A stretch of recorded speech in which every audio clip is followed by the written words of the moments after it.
let it warm up out here this morning. Friday morning, we're gonna get back at it. The frustration is real. Frustration is real. I am ready to have this thing back together.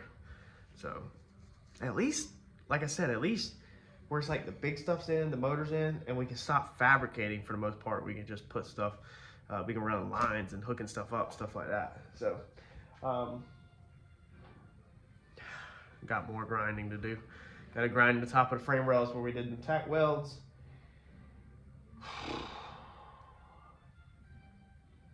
I'm so over the fabrication work. Like, it was so much. But we are like right there at it. So let me pull myself together and get at it this morning. See, this is what I'm ready to be doing, is putting everything back together. I think I've had enough of the welding and fab work. I wish I wouldn't even have took these bolts off. I literally only took this off because this wants to hit the mid plate whenever you're putting the motor in and out. And so for mock-up purposes and building purposes, it's easy to do it without. Easier to build without the flex plate on there. I need to get a digital torque wrench, but this is what I've always used, Harbor Freight one. These get done to 70, and I hate it. I hate tightening bolts down because I'm always so paranoid that something's gonna break, because that's always been my luck.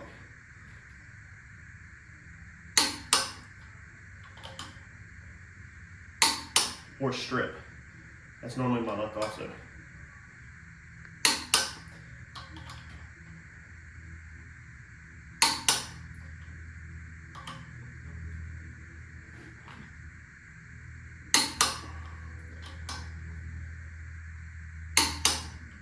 Alright, here we go. 70 all the way around.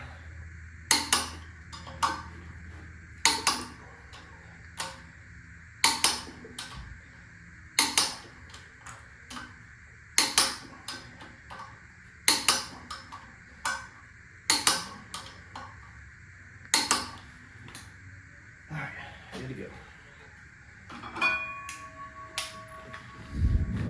All right, so I'm starting the reassembly process on some stuff. Sad thing, some stuff's still gonna have to come back apart. The engine plate tabs, for instance, the motor mount tabs, the ones I want to use, I only have 2 of. The other ones are just too big, unneeded weight. They're like 1/4-inch plate. I don't need 1/4-inch plate. All we need is like 3/16. So we went ahead and welded up the bottom right there, put that one in. That way that engine plate's good, and I saved my other one since I only have 2. I saved it for when I do that side over there. That way I can get everything out from underneath the motor, and it will be held in, you know, by the weight of the plates. It won't go nowhere. So we're gonna go ahead and stick the exhaust back on. I got a turbo on. I went ahead and bolted up the Monkey Fab merge. I think that's called the merge. That's gonna have to come back off for the paint on the tube work. To paint that little tab, it's gonna have to come back apart. And also I gotta ask John if you're supposed to seal that. So y'all can let me know in the comments, but by the time you comment, I'll probably already have the answer to it. But go ahead and let me know. I'm curious. I imagine everybody put some kind of high temp sealant between that merge and the turbo housing. But let me know down below. So we stuck our alternator back on. That's one thing that has not been on the car since we put the turbo on there. So I was pretty sure it was going to clear, but I was not 100%. I was probably 98%. So I was a little nervous sticking it on there because then I would have had to cut off this mount and completely redo these mounts. Being the turbo or the alternator wasn't on there, but I felt like it was, and sure enough, I was right. It is. It'll clear. So we're gonna move on to, let's see here, we mounted that up back there, our vacuum block. So we're gonna move on, I guess, now to taking the lift plate off and then putting the intake back on. I think I can put all that back on 100%, because I don't think the motor has to come back out of the car. I got to take the oil pan off to weld in the turbo drain. I was gonna do it while it was hanging in the air, but I don't have a clear answer right now at this moment on where that drain needs to go safely. John said it's pretty important to make sure that it doesn't interfere with like main caps or anything like that with I guess the motor oil rushing in, starving part of the engine for oil or cavitating or something. I'm not 100% on that, but he said make sure that it doesn't interfere with anything, you know, and just to take a look. So I just reached out to TKM. That's the good thing about being a customer at TKM, is sent John Boy a message with the part number of the oil pan, which he already knows what I have on here, and just said, hey, double checking that we're gonna put the oil drain in the front of the pan and that will be good. I know this thing has timing chains and everything in the front, so I just wanna make sure that we don't, you know, mess anything up. So I don't have the email back. It is Friday before the 1st, so they might be off. So we're gonna continue on with that. I still gotta cut that motor plate. Man, you could tell by now that that's just one thing I'm just dreading. And on the oil pan, I kind of got sidetracked there. We should be able to take it off. If you remember when I put the block heater in, or the oil heater in there, I could barely get the pan off. I couldn't get it off. I just needed just a tad bit more room, and I couldn't get it off. So this time we've lifted the engine, what was it, 2 inches or so? I should be able to take the pan off. So my pure guessing math says that the pan will come off with the motor in the car. That was one of the points of this whole ordeal, is to get it where the pan will come off with the motor in the car if you need to inspect something, or possibly roll in some bearings or whatever the case could be. In the past, we couldn't get the oil pan off, so that was a major flaw of a race car. You should always be able to get your oil pan off with the motor in the car. But yeah, besides that, we'll start making some progress. We still got to do our plates up there. Got a lot to do. Got this plate cut, so it's gonna go on here like this. Hit these bolt holes, and then that center has to be cut out because that's the piece that it actually sticks out. I don't know if you can see it. It's kind of hard, but it sticks out farther than the other pieces for whatever reason. So you got to clearance that one right there, or either shave it down on the timing cover. I'd rather just clearance the plate, and then that also opens up another mounting point if I need to mount something to it. I got another place to bolt that to, but that's going to be these 2 holes down here is going to be our fuel pump. Put it back in the same exact location it was. That way belt fits, all that fits. The only thing that's going to be different is the offset, but at least, you know, all that's going to be the same off of the crank center. I can tell you what, it's Friday afternoon, about 3 o'clock or so. I've got a headache. I'm exhausted. I think my body's just finally like just running, like the battery light is starting to flash, because it's just overall, my throat's been hurting for the past 3 days, and it's just like overall, I just feel like I have ran myself ragged. I mean, I've been working for over a month now, and all of my free time, 100% all of my free time, besides Christmas Eve and Christmas Day, and a month and a half. We might be knocking on a month and a half, man, honestly. So I think I'm gonna go tap out this afternoon. I'm gonna try to tap out for the whole afternoon and night. I'm not sure if I can do that though. A lot of times I get recharged just a little bit for sitting down, and then I'm right back at it. But dude, I'm gonna go see Harper. I'm gonna go see the wife for a little bit inside. This is a lot. This is a lot to take on this fast, and to knock out this fast. Hopefully the 1-a-day video uploads kind of shows you, if you're not familiar with how hard some of this stuff is and how long some of this stuff takes, hopefully it kind of opens your eyes to what all goes into switching something over. Because when this thing's put back together, it will look the exact same. Like the front end, the fenders, the hood, the engine. What's gonna be different is the turbo and the shock hats, up bar, suspension. There's a lot of things that are different, and y'all know that because you followed along on the journey. But somebody that hasn't seen the car over the winter and they see it back out, they're just like, oh, you just switched to turbo. A lot has been put into this car. So I'm gonna go take a break. All right, so we're gonna try to make a little progress and watch one of these year in recap grudge racing videos. Grudge racing actually is about one of the only things that I really will sit down and watch. Really fascinates me a ton, and that's always something I wanted to do with the car. It's just realistic goals, and realistic money is going to be no prep, because that's just where it's at. But who's to say one day we don't do some grudge racing? So we're gonna try to figure out a couple more things this morning. We cut the engine plates However, I need some different bolts. So to bolt this thing, this engine plate on it goes through here, and that's where the blower was at. So we use the blower bolts to bolt all that together, meaning I don't really have long enough bolts that are that thread here at the house to bolt this thing on. I've got these from mock-up, which will just barely grab the thread, but it's definitely not enough to take the support out the bottom of the engine like we want to do. What we do need to figure out is my mechanical fuel pump standoff. Now, I really don't want to use this thing at all because it is so many pieces stacked together and it sticks off the engine so far, whereas they make a low profile one for the Coyote. However, I didn't want to spend the $400, whatever it is. I think it's like 300, man. Or is it 180? 300, 180, something like that for that standoff. On that, it's like another $200, $300 unneeded for the low profile one for this. And now with losing the converter possibly and having to order another converter, we really just need to try to make what we have work. Honestly, we do. That's a one-off setup anyway. So it's not like it's worth big money to the right person, you know, or good money to the right person. But it would take somebody running a serpentine belt drive Procharger on a Coyote with a mechanical fuel pump for that piece right there to be worth much. So all we really need to do to get this to bolt on, this is the first piece that goes on. This is a two-piece kit, okay? So it's machined together like that. It keeps stacking and stacking and stacking off of the snout. We need to get this piece on. We do got boxes.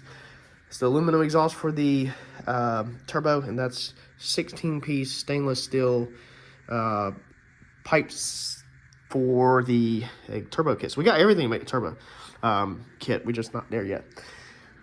We want to bolt this on. However, this originally bolted inside of this pulley blower belt serpentine thing. Okay, like that. It went through there. Then bolt holes passed through there, and they bolted into here, and that's what held everything on. But now we don't need this piece. Okay, so we really need this one to hopefully bolt up flat to that. Now I probably need to back these bolts out and see if that goes in there before I start drilling this piece. But my thought is, them bolts right there that are in the front of this, they pretty much, I just checked, they pretty much hit the center of these open areas. And they only go about halfway. Okay, so I should be able to take a drill bigger than what I need, you know, just a normal hand drill. And once I get them locations marked, I should be able to just drill a pocket in the backside bigger than that bolt head, and then put this right on, bolt it all up, and rock and roll for the time being. And that's always something we can change later. Being this sticks so far out, will never stick out farther. If we change, we'll just be more low profile in.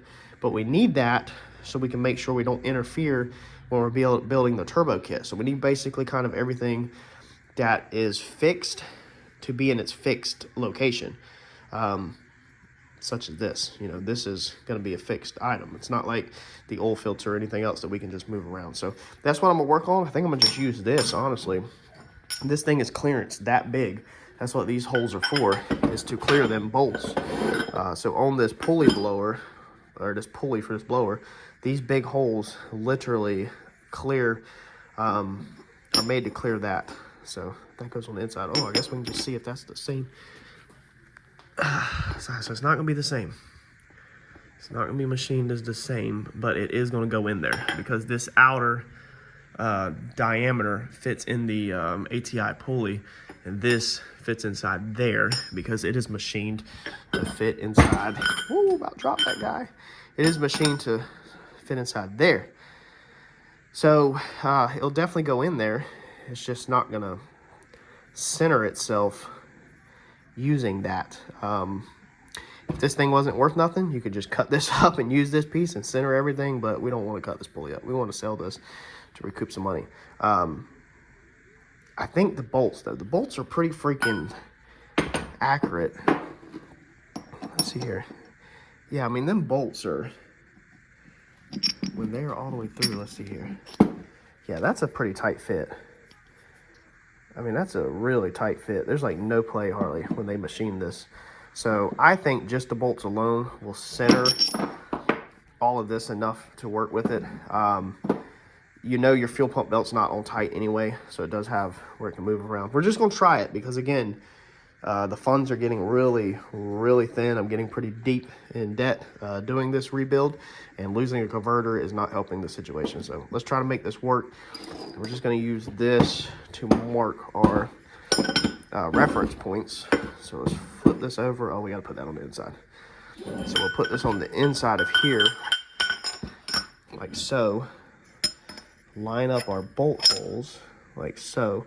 And then we'll circle with a Sharpie right there, and that's where we need to drill. So let's see if we can drill this adapter piece to clear them bolt holes and get this snout put on there. I wish this thing moved farther in, but there's no way to really move this farther in. And them bolts don't bolt up to the ATI. You can't bolt this piece straight onto the ATI because this thing had to be adapted down so much. So when you look at this thing, it's probably gonna be hard for y'all to see. You can see the bolt heads stick out when it's about centered. They stick out past it. The bolt heads are like right here. That hole would have to be out here to make this work. So this does not bolt straight on here. This is its own pattern that Alki Diggers custom made this piece for me, literally just to run this stupid setup. And it's literally drilled to bolt onto there. That's its pattern. So this is the reason why I'm kind of frustrated when we stayed blower. We stayed Procharger for YouTube. That's flat out the truth behind it. We stayed serpentine belt for content. Now, we ended up we switched to methanol. We decided to stay with the Procharger because it would make good content to show what just changing to methanol, what gains we got. So we changed from E85 or X85L to methanol. That's it. And then we lost the intercooler, and we were hoping that we could go out and run some numbers and show YouTube how much we gained off of that change just in fuel, not changing a power adder.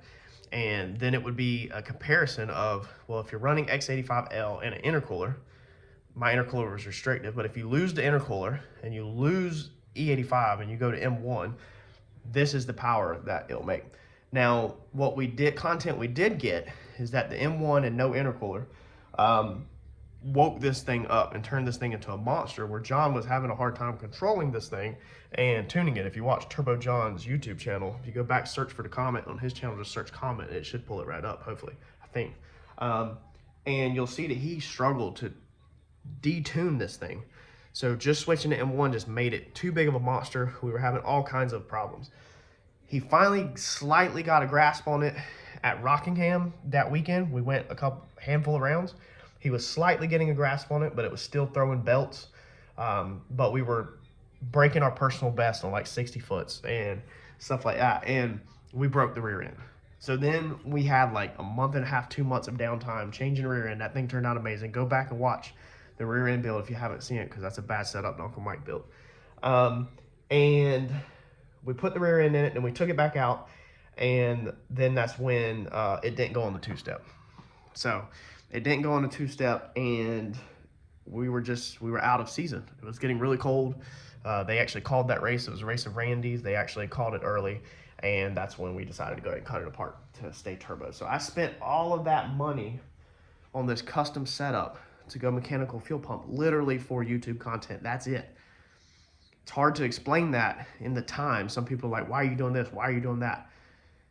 You don't want to just say in that moment, well, it's for content, because a lot of people just call you a liar and say, no, you don't know what you're doing. It's not for content, or, whatever. When a lot of times it's been discussed behind closed doors that let's do it this way for content, and then we have a long-term plan. Like normally we're already thinking a year ahead of where we're going to go with the journey. And everything's kind of done for a reason, whether it's said on camera or not. But it sucks that, like that right there, I spent all that money and then nothing. It's for content. That's cool. But now I wish I had the low profile mount. So this ain't for content. This is because I'm in the hole and I ain't got no money.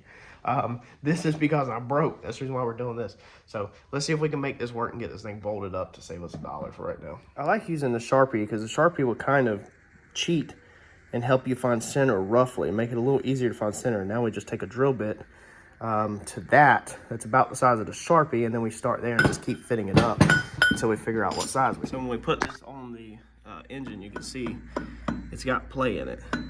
The bolt holes definitely don't need to be, or the holes don't need to be as big as they've got in this. They clear this so it's a no dummy situation that you can't really mess up, so they don't have people calling them back saying it don't fit.